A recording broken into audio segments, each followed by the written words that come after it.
Mr. Cruz here again with another tech tip for teachers.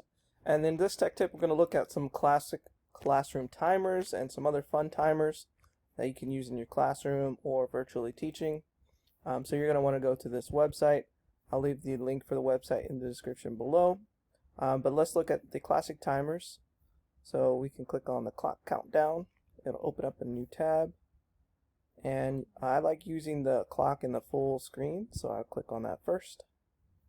I'll set my time, click set, click start, and you'll see a nice little animated clock in this example count down for you. And you can also pause or clear it.